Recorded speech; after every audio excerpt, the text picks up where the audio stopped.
इतने से हमारी पूजा पूर्ण नहीं होती। मानसिक रूप से अपनी अंतर श्रद्धा को पूरा करने के लिए हमें बुद्ध के इन बच्चों को बंद कर दीजिए कि बहुत कोई करते हैं। कोई आदमी खड़ा हो जाए अरे नहीं माने तो ये हमारा धर्म अमृत है। अमृत का जो आचमन करता है, ग्रहण करता है, वही अपना मंगल करता है, वही दुखों से मुक्त होता है। वह आज का ही दिन वैशाखी पूर्णिमा था। 29 वर्ष की आयु में उन्होंने गृह त्याग किया करते हुए बोधि वृक्ष के नीचे गया में, जिसे बुद्ध गया के नाम से जाना जाता है, वहाँ संबोधि की प्राप्ति की वह दिन आज का ही वैशाखी पूर्णिमा था। 45 वर्ष तक रूप गाय के शरीर से भोजन हिताय भोजो सुखाय लोकान कंपाय की भावना से दुखियों के दुखों को निवृत्त, अज्ञानियों को रास्ता दिखाते हुए, सही दिशा देते हुए 80 वर्ष की आयु में अपनी इच्छा अनुसार इस शरीर को पूरा किया, जिसे महापरिनिर्वाण कहा जाता है। वो दिन भी आज की ही वैशाखी पूर्णिमा, इसलिए हम इसे त्रिविधि पावन पर्व कहते हैं।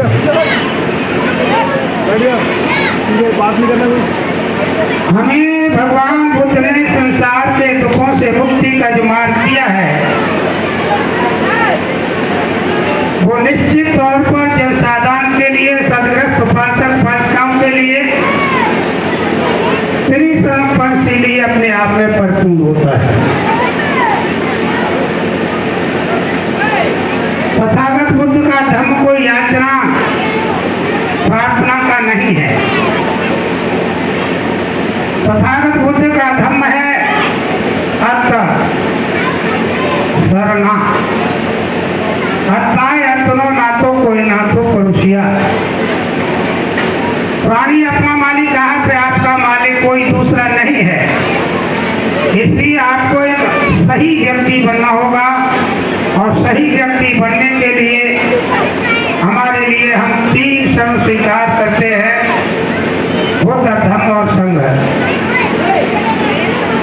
और जीवन की शुद्धता के लिए 5 से ग्रहण किए जाते हैं, यही सद्धर्म है। बुद्धं शरणं गच्छामि पाल भाषा में बोला जाता है, लेकिन इसका अर्थ है जब हम बहुत लोग ग्रहण करते हैं तो कहते हैं हम बुद्ध की शरण में जाते हैं। वो बुद्ध जो अरहत है, सम्यक संबुद्ध है, विद्याचरण से संपन्न है, लोकांतर को जानने वाले देव तथा मनुष्यों के जो शास्त्रा है, उन्हीं बुद्ध की शरण में जाते हैं। अरहत, अरहत का मतलब है जिसने अपने अंदर के सारे विकारों को, वैरियों को नष्ट कर दिया हो, समापन कर दिया हो। और मोटे तौर पर हमारे अंदर के विकार होते हैं राग, द्वेष और मोह, और इनकी उत्पत्ति होती है अविद्या से। अविद्या का अर्थ होता है सही ज्ञान का न होना, और और ज्ञान होने के बाद भी उसका पर नहीं चलना सबसे बड़ी अविद्या है। तथागत बुद्ध ने कहा है कि संसार में दुख है, दुख का कारण है, उसे रोका जा सकता है और रोकने का मार्ग है। पीने की आदत मित्रों जो पड़ जाएगी और ना होने पर मांगने में जरा शर्म नहीं आएगी। बीड़ी पीने से और एक नशा होता है और सिगरेट के पीने वालों पर देखा माचिस का टोटा है। बिल्कुल व्यवहारिक बात थी। और कब करें, खांसी करें तब न मरे तो मैं क्या करें, ये तंबाकू का संदेश है। और आज हर एक पाउच पर सरकारी माध्यम से किसी पर छिपकली, किसी पर बिच्छू, किसी पर काकर, किसी पर सर्प ये दिखाया गया कि ये इतनी हानिकारक है, तो भी खाते हैं। तो इससे ज्यादा मूर्खता और किसको कह सकते हैं। लेकिन फिर भी नहीं मान रहे हैं, इसी को अविद्या कहते हैं। अविद्या कोई बाहर से चीज नहीं आई। बुद्ध ने और बुद्ध की संग हम इसलिए जाते हैं कि हमें बुद्ध ने ये उत्तम मार्ग दिया है। विद्याचरण संपन्न बुद्ध का गुण है, विद्याचरण से संपन्न है। विद्या माने जो उन्होंने ज्ञान अर्जित किया है वैसा ही वो आचरण करते हैं। और वह 3 विद्या के धनी है। उन्हें दूसरे के चित्त के बारे में क्या वह सोच रहा है, दूसरे मन की बात को खुद जान लेने वाले थे। वह कर्म के फल को जानते थे कि कोई आदमी कोई गलत या परेशान हो रहा है या सुखी हो रहा है तो ये किस कर्म का फल है, दूसरे के कर्मों के फल को भी जानते थे। और उन्हें पूर्व जन्मों का, अपना और दूसरों का भी ज्ञान हुआ। ये 3 दूसरा वाला वेद में सिक्का बदल समाज में झूठ, चुगली, मिथ्याभाषी, कटभाषी का हम प्रयोग नहीं करेंगे, ऐसा हम संकल्प लेते हैं, लेने का संकल्प करते हैं। जो व्यक्ति इन 5 शीलों का पालन करता है वो धर्म का पालन करता है। वही धर्मं शरणं गच्छामि है, इससे अलग चलकर कोई धर्म नहीं है। और ये सम्राट अशोक ने संसार की भौतिक वस्तुओं के भागने में अपनी पूरी शक्ति लगाई और उसमें वो चंड अशोक हो गया। राज शासन पाने के लिए अपने भाइयों का भी कत्ल कर दिया और राज विस्तार के लिए राज्य से लड़ता रहा। लाखों की हत्या हुई, करोड़ों घायल हुए और उससे कहीं अधिक असहाय हो गए, दीन दुखी परेशान हो गए। लेकिन जिस घड़ी उसे धर्म मिल गया फिर तो उसने अपनी पूरी शक्ति जो गलत कामों में लगा चुकी थी उससे मुक्ति के लिए उसने पूरी शक्ति के साथ धर्म के अनुसार अनुकरण किया। 84,000 धर्म स्थल पर आधारित 84,000 जगहों पर स्तूप, मंदिर, शिलालेख आज पूजा के स्थल बनवाए। उनके शिलालेखों से पढ़कर पता चलता है कि उसकी प्यास, उसकी इच्छा, उसकी इतनी कामना बढ़ गई कि वो रात दिन उसे कुछ सोचता ही नहीं है कि हमसे जितना लोगों का अहित हुआ है उससे कहीं हित करने में हम पूरी शक्ति लगाते हैं। मंत्रियों को धर्म के कार्य के लिए, लोगों के कल्याण के लिए, ये बात तो सभी जानते हैं कि उन्होंने औषधालय, पुस्तकालय, वृक्ष, कुएं आदि लोक हित में बनवाए, लेकिन उसकी इच्छाएं अभी धर्म के कार्य से ये तृप्त ही नहीं थी। जितना काम कर सकता है किया। हमें सीखने की जरूरत है, हम धर्म का कार्य करना चाहते हैं। जितने बौद्ध देश हैं वहाँ धर्म भिक्षुओं से चलता है। आपके यहाँ से परिवार से जब तक भिक्षु नहीं बनेंगे आप धर्म के दायक नहीं बन पाएंगे। और जब आप धर्म के दायक ही नहीं बनेंगे, नहीं, अगर भिक्षु बन करके धर्म जानना चाहे, सीखना चाहे तो भी सफल हो सकता है। धीरे धीरे क्रम चलता रहेगा। हमारे बौद्ध देश जितने भी हैं उनमें परंपरा बनी हुई है कि बच्चे को दीक्षित कराते हैं, दीक्षा संस्कार कराते हैं। भिक्षु का पूरा धार्मिक और सामाजिक शिक्षण जो होता है, शिक्षा है, जीवन में होती है। और अगर उन्हें जो उन्होंने बौद्ध धर्म स्वीकार करने पर उद्गार और संकल्प के रूप में वचन कहे हैं, अगर हम उनका ठीक तरह से ध्यान दें, उन्हें माने, जाने, समझें और चलें तो हम सच्चे बाबा के अनुयायी बन जाएंगे। हम पक्के धार्मिक बन जाएंगे। बाबा साहब ने बौद्ध दीक्षा ग्रहण करने पर संबोधन किया, उद्गार वचन जो हृदय से निकलते हैं, आज मैं नरक से छूटा, यह मेरा पुनर्जन्म है। नरक से छूटने का मतलब वह व्यवस्था, वह धर्म जिसमें जन्म पर उसकी पहचान होती थी, ज्ञान से नहीं, कर्म से नहीं, जाति से इसकी पहचान होती थी, उस दयनीय दीनहीन कोढ़ जैसे धर्म को हम छोड़कर उस नरक से मुक्त हो गए। कब मुक्त हुए? यह मेरा पुनर्जन्म हो गया।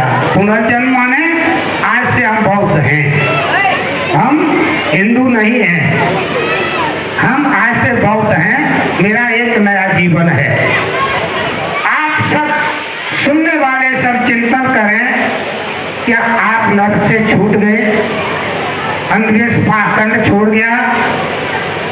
जिन्होंने कभी आपका भला नहीं किया उनकी पूजा करना छूट गया? अगर आप पुराने अंधविश्वास पाखंड में पड़े हैं तो आप सभी नरक में पड़े हैं। आप नरक से छूटे नहीं, बाबा के अनुयायी कहलाने के अधिकारी नहीं है। मैं कह सकता हूँ, विश्वास के साथ कह सकता हूँ, यह नीतिगत बात है। जो अपने महान पुरुष जिसने मुक्त किया हो उसे दिखाए रास्ते पर अगर नहीं चलते हैं तो हम उसके अनुयायी नहीं है, हम कुछ और है। इसलिए हमें अगर सच्चा अनुयायी बनना है तो नरक से छूटना है। मुझे किसी को गाली देने की जरूरत नहीं है, किसी की कमियां को सिखाने की हमें जरूरत नहीं है। हमें धर्म रूपी दीप मिल गया है, हमने दीपक जला करके घर में रख लिया है, अंधेरा भगाने की कोई जरूरत नहीं है, प्रकाश भरपूर है। इसलिए आपको नया जीवन विधिवत ढंग से स्वीकार करना होगा और अच्छे बाबा के अनुयायी हो तो नरक से मुक्ति पानी होगी। ये कोई और नहीं कर सकता, क्योंकि बुद्ध ने खुद कह दिया है, मैं मार्गदाता हूँ, मुक्तिदाता नहीं। तो उनके उद्गार वचन है। मैं भारत को बौद्ध में बनाऊंगा और बौद्ध संस्कार युक्त समाज की संरचना करूंगा। तो बौद्ध युक्त बुद्ध के अनुसार देश को तो बना दिया संविधान के अनुसार, जिसमें 5 शील का उल्लंघन करने वाले को सजा निश्चित है। हमारा संविधान परिवर्तनशील है, धर्म परिवर्तनशील है। बुद्ध का मार्ग मध्यम मार्ग है, संविधान हमारा मध्यम मार्ग है, अतिवाद नहीं है। लेकिन एक कमी है अभी भी कि बौद्ध समाज नहीं है। बौद्ध समाज का मतलब है जिसके जन्म से लेकर मृत्यु तक के संस्कार सभी अपने धर्म के अनुसार होने चाहिए, अपने पर्व और त्योहार अपने होने चाहिए। हमें दूसरे से कोई ईर्ष्या नहीं है, अपने पर्व त्योहार होने चाहिए, अपने तीर्थ स्थल है वहाँ जाना चाहिए, तभी वो बौद्ध समाज बनेगा। बहुत बहुत साधुवाद बंते जी। बंते जी ने हमारे मंगल के लिए बहुत अच्छी देशना दी है। हमें बंते जी की बातों पर ध्यान देना चाहिए। आगे की कड़ी में मैं अपनी बुद्ध जयंती शोभा यात्रा आयोजन समिति के पदाधिकारियों से निवेदन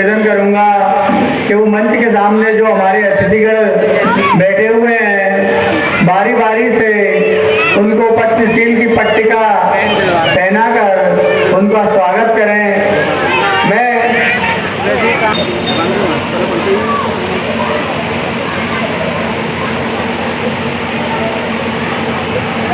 सर्वप्रथम हम जैसी परंपरा है अपने धर्मगुरु भंते जी का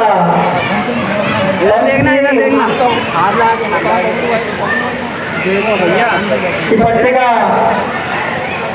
लेकर स्वागत कर रहे हैं। श्रद्धेय चंद्रमोहन भगत हैं, पूर्व अध्यक्ष नितिन मुकेश जी और इस साल के 2019 के महामंत्री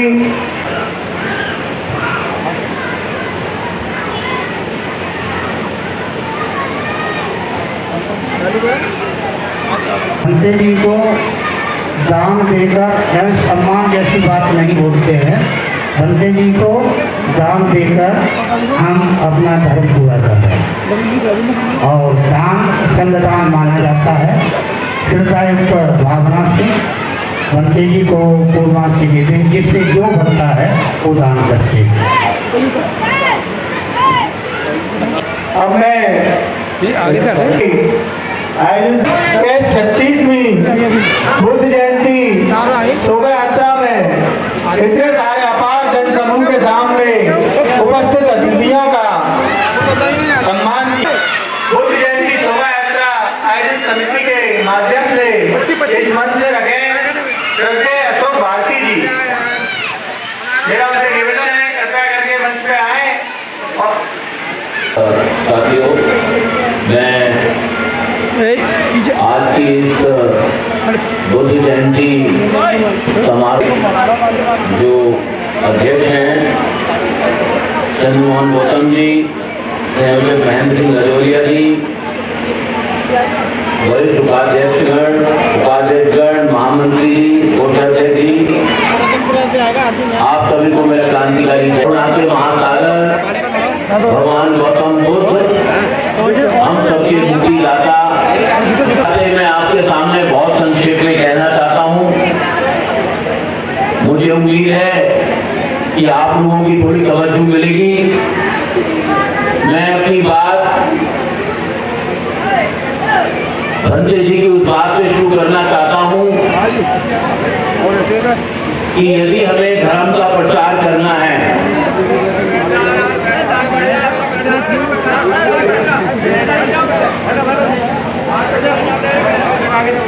कि धर्म के प्रचार के बारे में उन्होंने कई बातें कही भंते जी। मैं केवल छोटी छोटी बातें आपके साथ साझा करना चाहता हूं। हम लोगों ने 2006 में जब बाबा साहब के धर्मांतरण के 50 साल हुए थे तो दिल्ली के रामलीला मैदान में हम लोगों ने बड़ा धर्मांतरण कार्यक्रम दिल्ली में किया था। ये राजनीतिक धर्मांतरण नहीं था, ये सामाजिक और धार्मिक धर्मांतरण था। एक सवाल बार बार हमारे सामने ये आया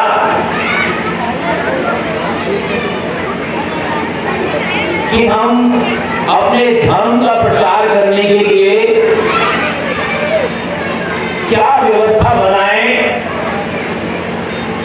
क्या मशीनरी बनाएं जिससे कि जो भंते जी की वेदना है, जो हमारे पूरे समाज की वेदना है, उस वेदना का कोई हल निकल सके। मुझे लगता है हम 3-4 बातें उस बारे में कर सकते हैं। मेरी समझ ऐसी है तो हमें 4 चीजों की जरूरत होती है। और ये मैं कोई नई बात नहीं कह रहा हूं, ये बाबा साहब डॉक्टर अम्बेडकर ने 14 अक्टूबर 1956 के दिन और 15 अक्टूबर 1956 के दिन उन्होंने चंद्रपुर में 15 अक्टूबर को कहा था अगर हमें किसी चीज को स्थायी बनाना है, उसे काम करने लायक बनाना है, तो उस काम को करने के लिए हमको एक ढांचा चाहिए।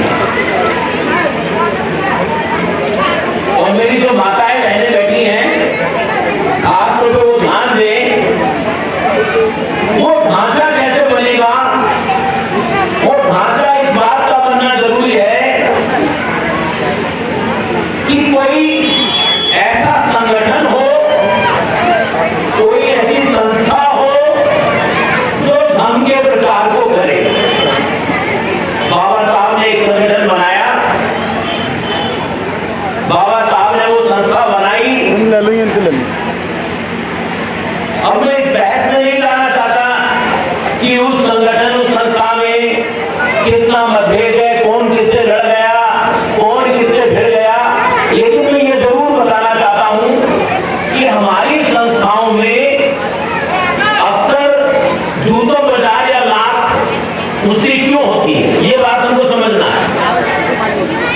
क्योंकि संगठन को एक बनाए रखना, संगठन को स्थायी बनाए रखना, ये किसी भी आंदोलन के लिए बहुत जरूरी है।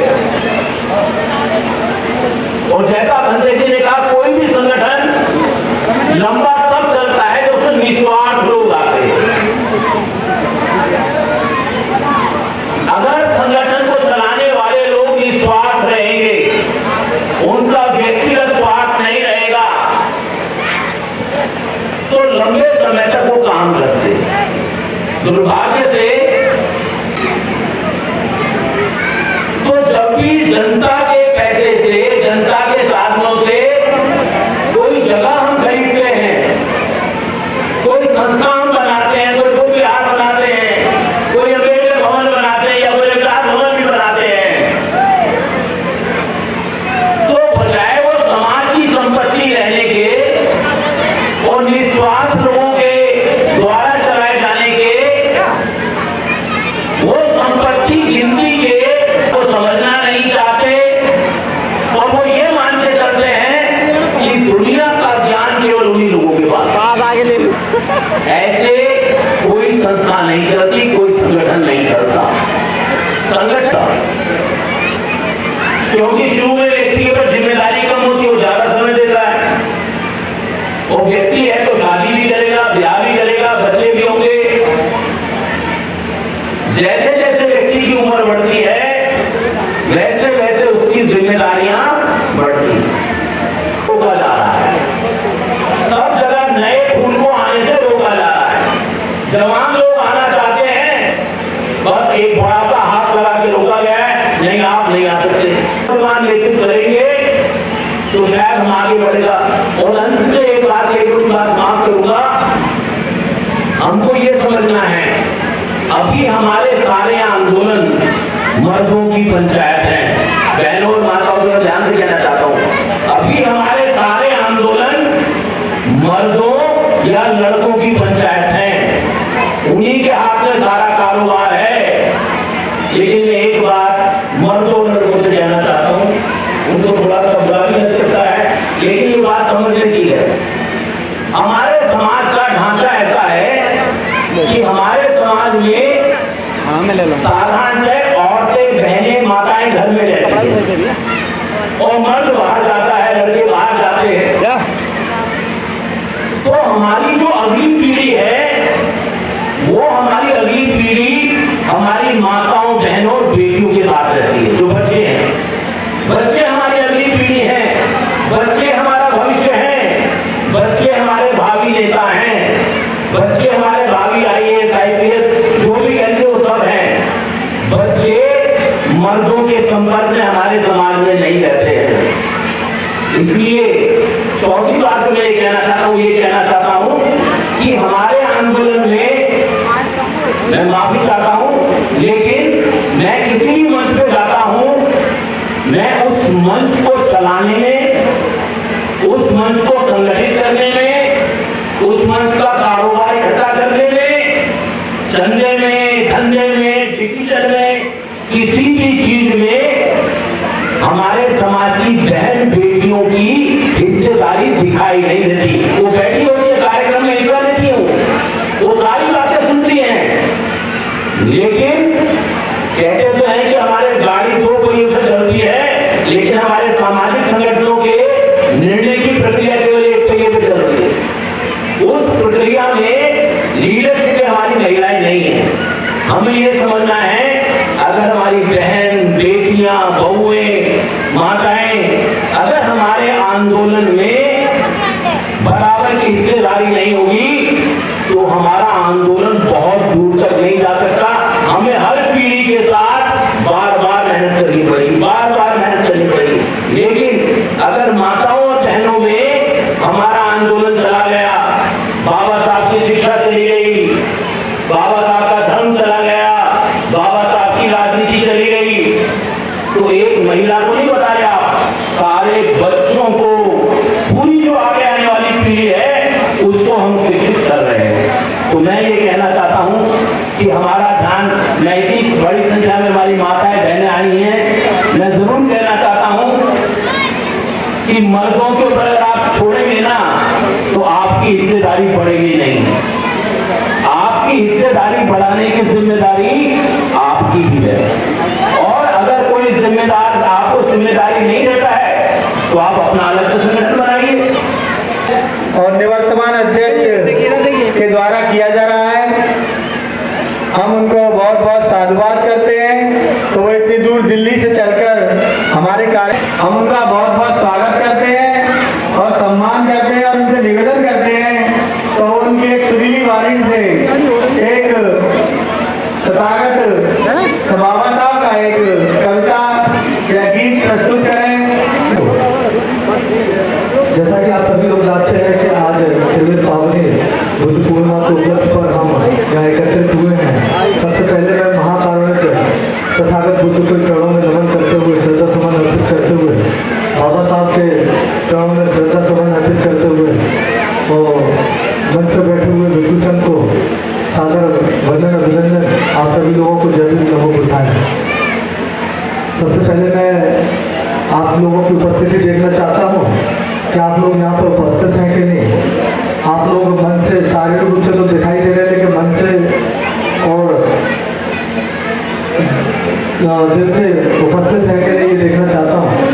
मेरे साथ में नारों के साथ में आवाज़ लगाएंगे तो आपकी आवाज़ ही आपकी उपस्थिति को दर्शाएगी।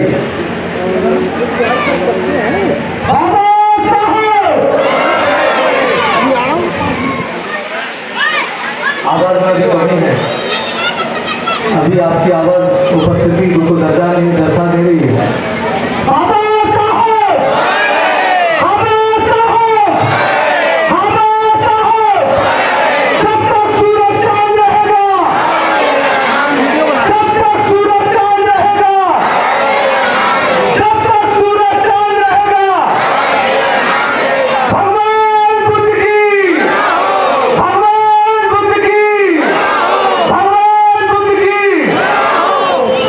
अब लग रहा है कि मैं क्रांतिकारी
गए लालची जनसेवक दरदार बने कि संतों जैसा रूप ठगों का डाकू पहरेदार बने न्यायाधीश बन गए लालची जनसेवक दरदार बने मची हुई है आपाधापी मची हुई है आपाधापी मारामारी दुनिया में आकर देखो आप किसी दिन यार हमारी दुनिया में आकर देखो आप किसी दिन यार हमारी दुनिया में जो पल पड़ेगी मुख से ऐसी सुंदर मूर्ति बनाते हैं शिल्पकार जो भूखों मरते पत्थर पूजे जाते हैं जो पल पड़ेगी मुख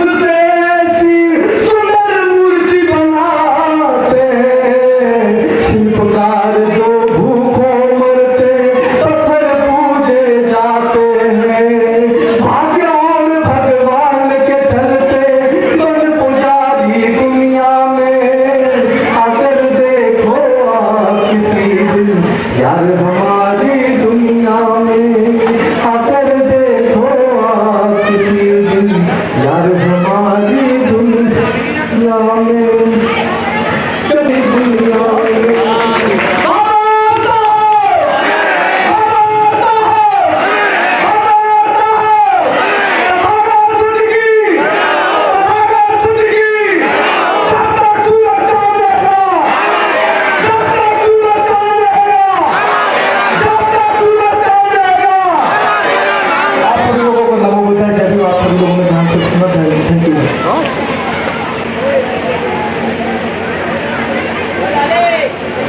महाकारुण के महासागर तथागत और विष्णु रतन बाबा साहब हमदेव जी को सम्मानित दोस्तों जो मिस्टर अशोक भाटी जी ने बात की बंगी जी ने जो बात बताई आज तक की तारीख में बाबा साहब के बाद हम बड़े बड़े नेता समाज सेवी बुद्ध धर्म की बातों को सुनते आए लेकिन इस कान से सुन के इस कान से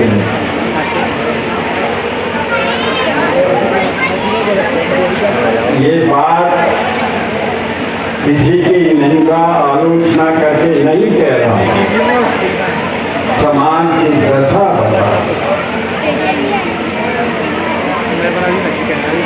मैंने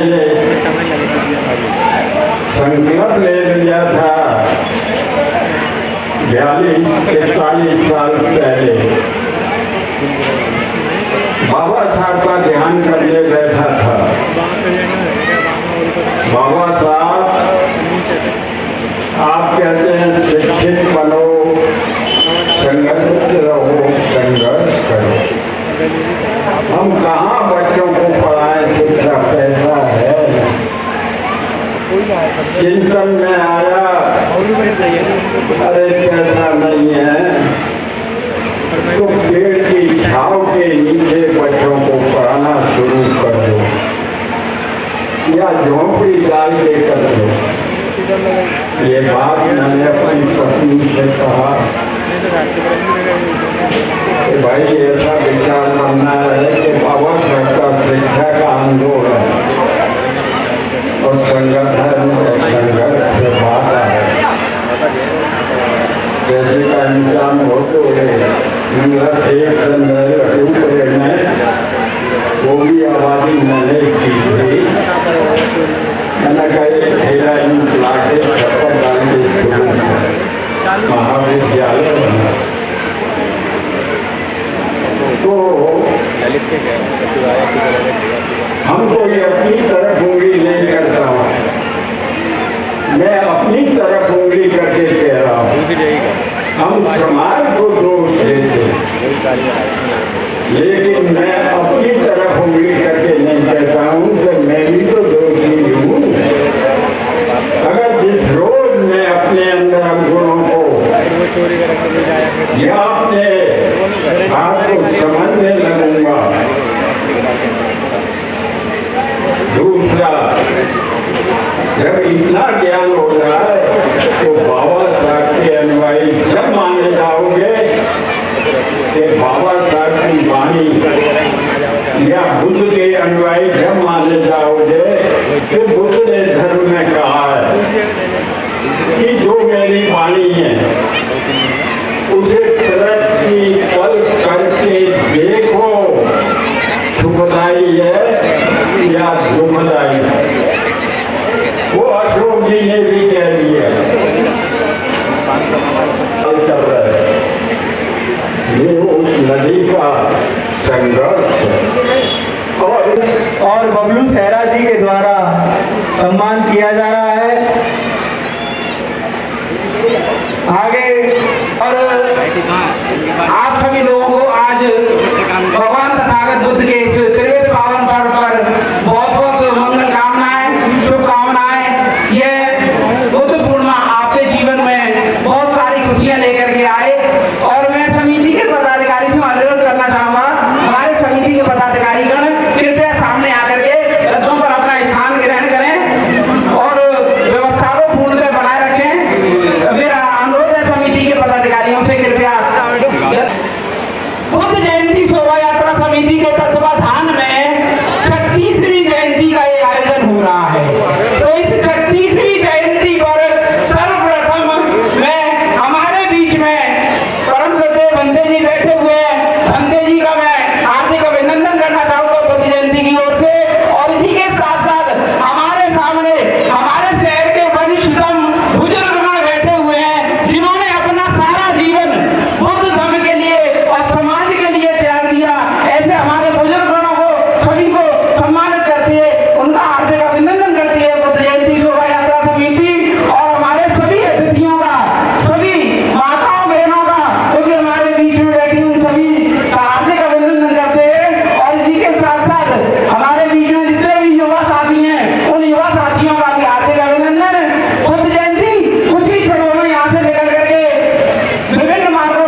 जैसा कि शरण में आके,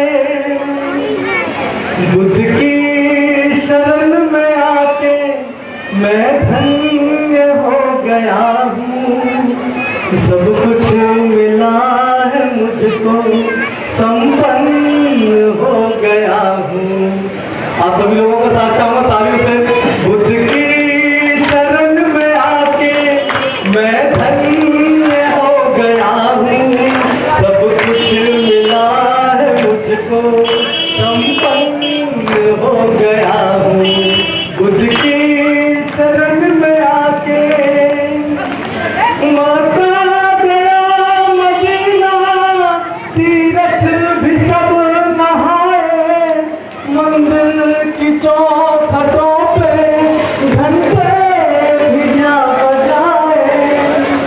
मक्का गया मदीना, तीरथ भी सब नहाए, मंदिर की चौखटों पे घंटे भी जा बजाए। ये धम्म जब सजाना, ये धम्म जब सजाना, मैं प्रसन्न हो गया हूँ। सब कुछ मिला है मुझको, संपन्न हो गया हूँ। बुद्ध की शरण में आके आवाज़ साहब, आवाज़ साहब, आवाज़ साहब। पीछे वालों की आवाज नहीं आ रही है, पीछे वालों की आवाज देखना चाहूंगा। आवाज़ साहब, आवाज़ साहब, आवाज़ साहब। जब तक सूरज चांद रहेगा, जब तक सूरज चांद रहेगा, जब तक सूरज चांद रहेगा। शांति के दूत हैं, वो समाज में इस बात को फैले और हम सब मिलकर बुद्ध के धम्म को आगे बढ़ाएं।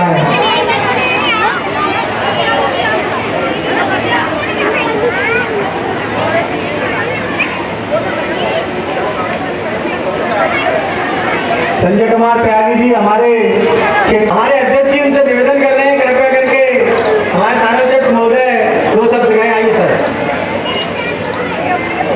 मंच के संचालक महोदय व अन्य सभी अतिथिगण को मेरा नमस्कार और बहुत बहुत धन्यवाद।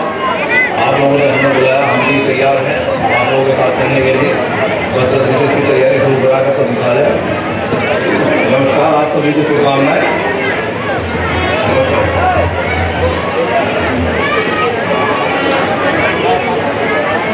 जैसा कि आप लोग देख रहे हैं, अपार जनसमूह शील्ड देकर सम्मान और स्वागत कर रहे हैं और हमें पुलिस विभाग से कि वो हमारी शोभा यात्रा को सुरक्षा प्रदान करें। और का शुभारंभ हो गया है और बहुत ही हर्षोल्लास का माहौल है। माता बहनें बच्चों में बहुत ही उत्साह है। लोग गुलाब की पंखुड़ियों से एक दूसरे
नाच गाए कपिल नगरी,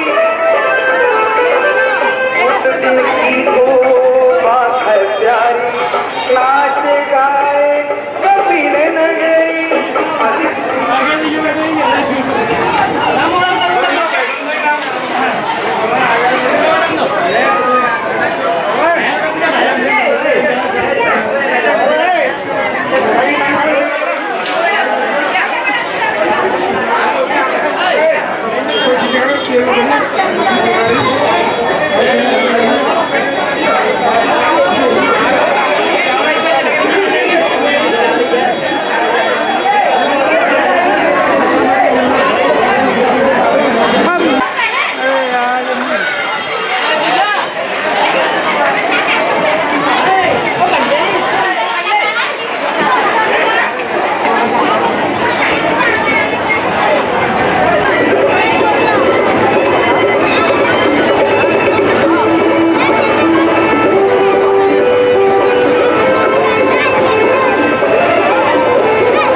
हेलो नमो तस् भगवतो अरहतो सम्मा सम्बुद्धस्स बुद्धं शरणं गच्छामि धम्मं शरणं गच्छामि नमो तस् भगवतो अरहतो सम्मा सम्बुद्धस्स बुद्धं शरणं गच्छामि धम्मं शरणं गच्छामि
तन मोर और हृदय हो डावाडोल से बुद्धं शरणं गच्छामि तब मानो तू मुख से बोल बुद्धं शरणं गच्छामि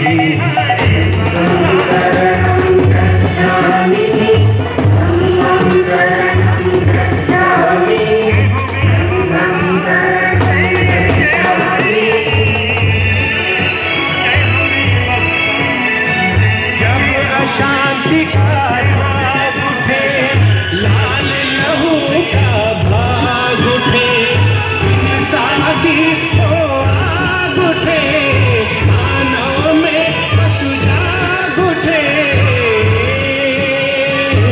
ऊपर से मुस्काते घन भीतर जहर रहे तू हो तब मानो तू मुख से बोल बुद्धं शरणं गच्छामि तब मानो तू मुख से बोल बुद्धं शरणं गच्छामि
ये बुद्ध की धरती साई उम्र परवड़ी, ये बुद्ध की धरती, ये बुद्ध की धरती, ये बुद्ध की धरती, योजना साई उम्र परवड़ी, ये बुद्ध की धरती, ये बुद्ध की धरती, बुद्धम शरणम गच्छामि, धम्मं शरणम गच्छामि।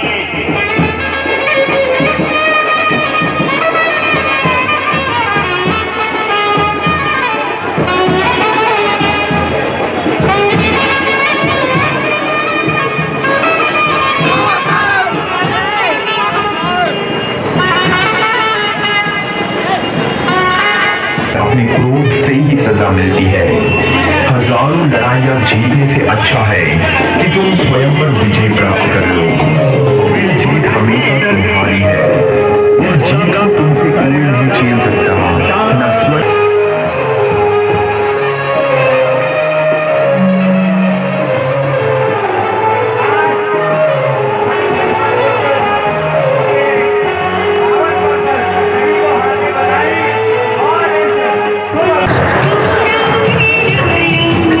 बहुत बहुत धन्यवाद। बहुत सुंदर झांकी हमारे बीच में है। मैं झांकी के साथ आए हुए सम्मानित पंचजनों से निवेदन करता हूँ वो हवेली बहादुर का के मंच पर आगे हमारे मंच की शोभा बढ़ाए।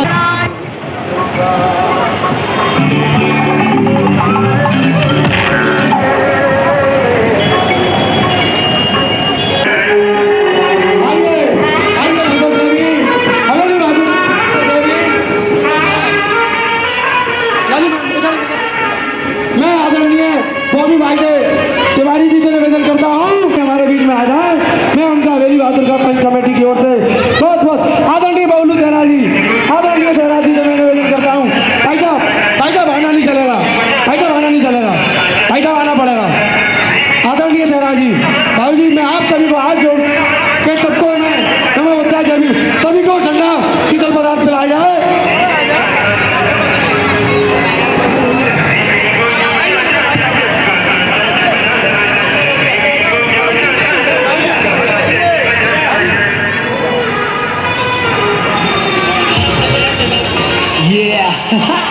Introducing the people with a brand new rowdy song. And this is आदरणीय with Sagar Sa. Nitin Kumar ji का, बबलू देहरा जी का। या फिर आमची मुंबई. आइए पार्षद जी आइए। आदरणीय कप्तान सिंह बौद्ध जी, आदरणीय कप्तान सिंह बौद्ध जी चलन, आदरणीय कप्तान सिंह बौद्ध जी आ जाए। आइए चौधरी साहब आइए, माला ले लो माला। तैयार नया गया जीवनी मंडी में 12 बजे से लेकर शाम को 5 बजे तक बुद्ध कथा का आयोजन है। तो आप सभी से सब परिवार निमंत्रण है। धन्यवाद।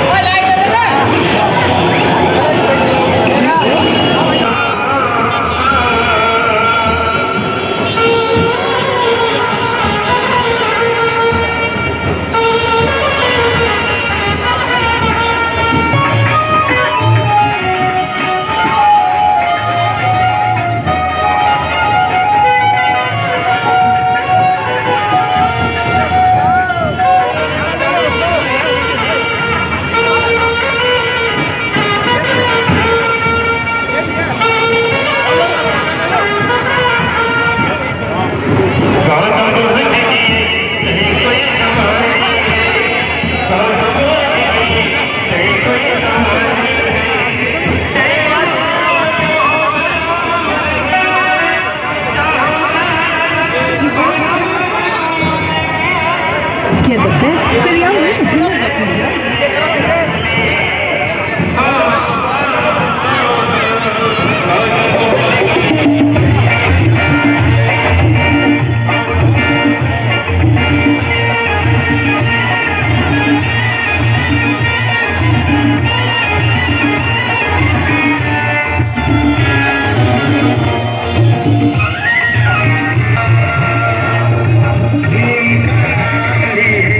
Thank you.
बस्ती ये बुद्ध की धरती।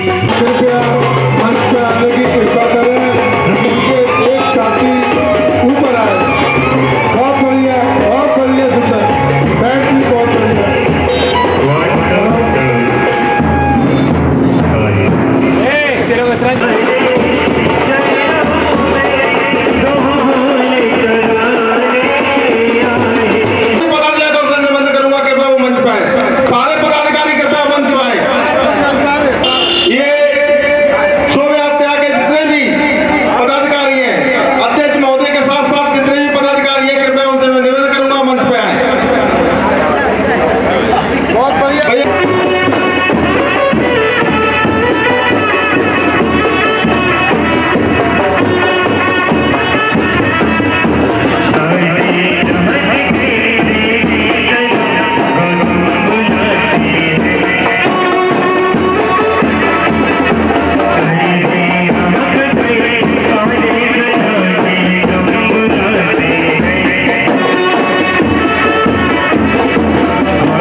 और मैं पूरी टीम का तहे दिल से शुक्रिया अदा करता हूँ और युवा सैनिक सामाजिक संगठन की तरफ से आप सभी का सम्मान सभी लोग ऊपर आए, पदाधिकारी जितने भी हो आइए और थोड़ी जगह बना दीजिए, मंच पर थोड़ा पीछे हो जाइए। जीतू भाई और रवि भाई और आयत भाई, राहुल भाई ऊपर आइए।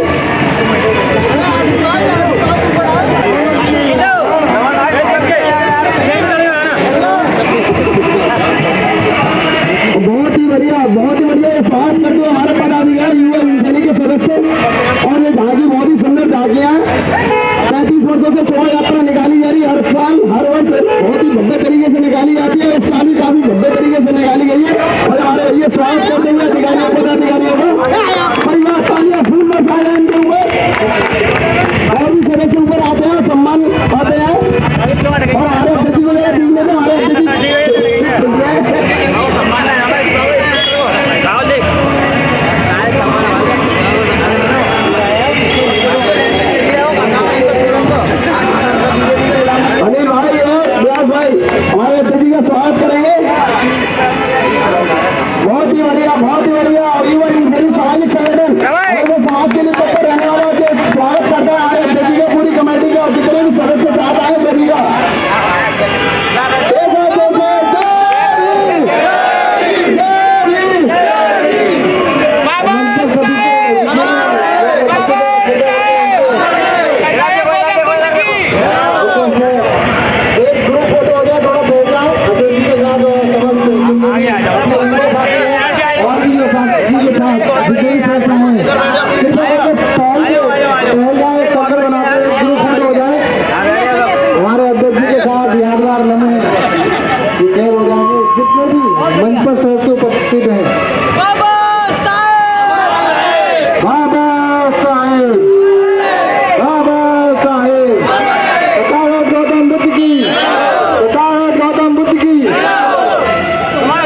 करते हुए और हमारे आज युवा भीम सैनिक साथी इतना जोशो खरोश, ऐसा जोश मैं बता रहा हूँ जो कि क्रांति ला देगा।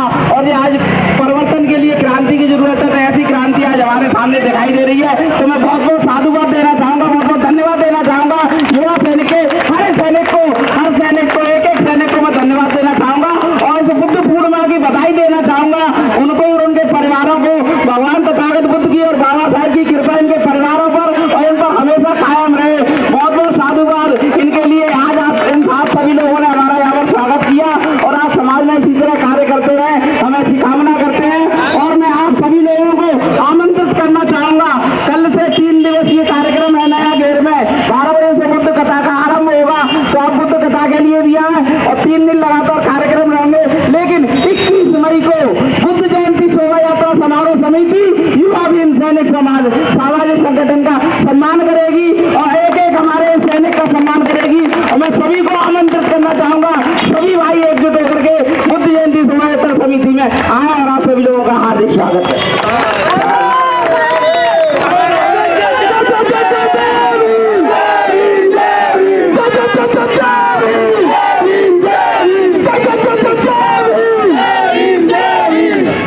बहुत बहुत साथ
ओ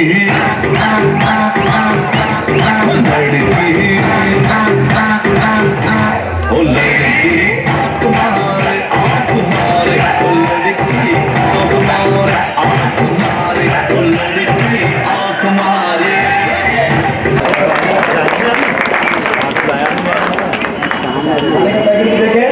स्वागत करें अनिल भारती, इनका स्वागत जो है काफन देवी करेंगे। देवी रानी आए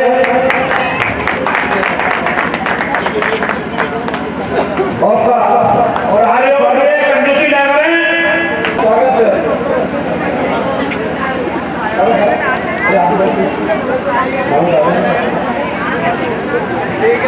शारदा देवी,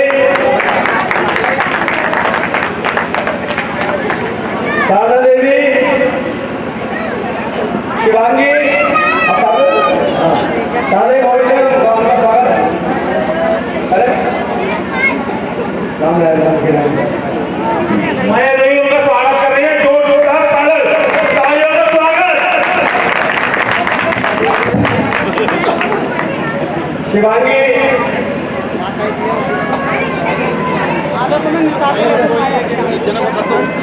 आपका स्वागत है।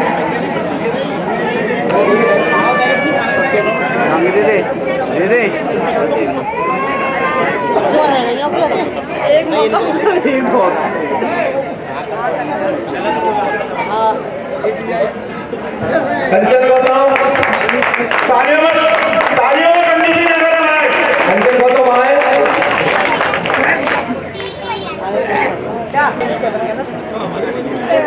कंचन इधर देख, कंचन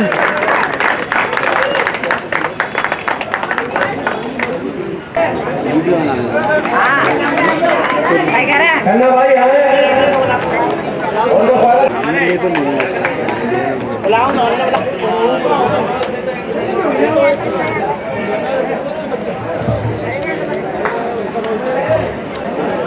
चलिए संजय जी आए, राजकुमार जी आए, उनका स्वागत पुलिस करें। रवि टेम आए और उनका स्वागत धर्मवीर करें।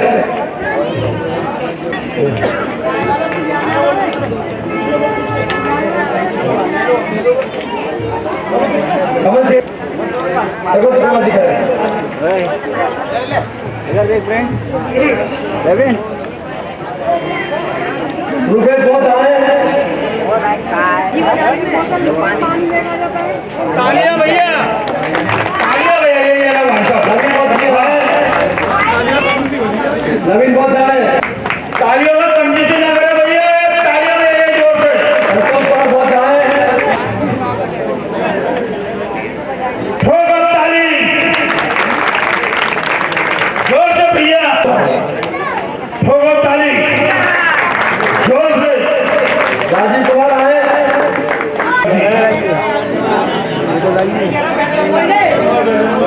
ठोकर ताली राजू भाई आए।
भैया अध्यक्ष जी का स्वागत हो रहा है भाई, तालियों से जोश हो रहा है एकदम। सरपंच जी द्वारा भैया हमारे अध्यक्ष जी द्वारा किया जा रहा है, तालियों से स्वागत, चंद्रमोहन अध्यक्ष जी का स्वागत। पंच कमेटी को नमन करते हुए और हमारे सामने हमारी बुजुर्ग महिलाएं सभी को नमन करते हुए और हमें हमारे सभी युवा साथियों को जय भीम नमो बुद्धाय। आज के दिन मेरे लिए तो बहुत बड़ा गर्व का दिन है, क्योंकि मैं उन हमारे जो महापुरुष हमारे जो पूर्वज थे जिन्होंने इस बुद्ध जयंती की स्थापना की और जिन पूर्वजों ने चक्की पाठ पर स्वागत की स्थापना की, ये कारवां पिछले 36 वर्षों से चला रहा है। तो उन पूर्वजों को मैं नमन करना चाहूंगा कि उन्होंने ऐसा काम करके दिखाया जिस कारवां को आज हम यहाँ तक लेकर के आए। हमारे चक्की पाठ के पूर्वज जीवनी मंडी को ये पूर्वज दोनों पूर्वजों को हमारे नमन, और आज पंच कमेटी को नमन करना चाहूंगा कि पिछले 36 वर्षों से अनवरत ये इस कारवां को हमारे साथ आज यहाँ तक लेकर के आए। तो बहुत बहुत धन्यवाद पंच कमेटी का। और मेरे लिए बहुत बड़ी गर्व की बात है कि जब पहली शोभा यात्रा आई थी उस समय मैं 7 वर्ष का था और शोभा यात्रा में शामिल था, और आज अध्यक्ष के रूप में शोभा यात्रा में आप लोगों के बीच में आया हूँ। तो ये मेरे लिए बहुत बड़े गर्व की बात है। और वकील साहब को मैंने बचपन से देखा है और आज तक मैं देख रहा हूँ वकील साहब में कोई परिवर्तन नहीं आया, ये ऐसे ही थे और ऐसे ही रहेंगे, हमेशा ये जवान थे और जवान रहेंगे। और सबसे बड़ी बात मैं आपको बता दूं, बुद्ध जयंती शोभा यात्रा समारोह समिति के जितने भी मेरे पदाधिकारी हैं, जितने भी हमारे साथीगण हैं, दिन रात उन्होंने मेहनत की, धूप नहीं देखी, बारिश नहीं देखी, रात नहीं देखी। ऐसे सभी साथी जिनके सहयोग से आज हम यहाँ तक आ पाए हैं, जिन्हों हमारे प्रमुख भाई नितिन भाई जी, बबलू सेरा जी, कप्तान सिंह जी, गुड्डू वर्मा जी, रिंकू बौद्ध जी, करण प्रताप जी और हमारे महेंद्र सिंह राजौरिया जी, वो आ नहीं पाए पैरों में तकलीफ की वजह से।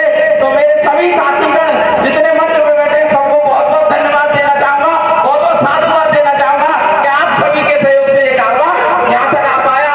और मैं पुनः पंच कमेटी को पुनः बार बार धन्यवाद देना चाहूंगा कि आप इस कारवां को इसी तरीके से चलाते रहे और भगवान बुद्ध की और बाबा साहेब की आपके ऊपर और आपके परिवार के ऊपर कृपा बरसती रहे, बरसती रहे। जय भीम नमो बुद्धाय। धन्यवाद। और मैं परवेज जी से अनुरोध करूंगा कि उनका स्वागत करें।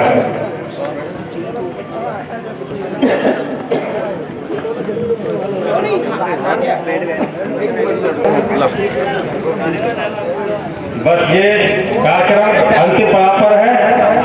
मैं फिर भी जो भूले भटके कोई है कि जल्दी भी झांकियों का आयोजन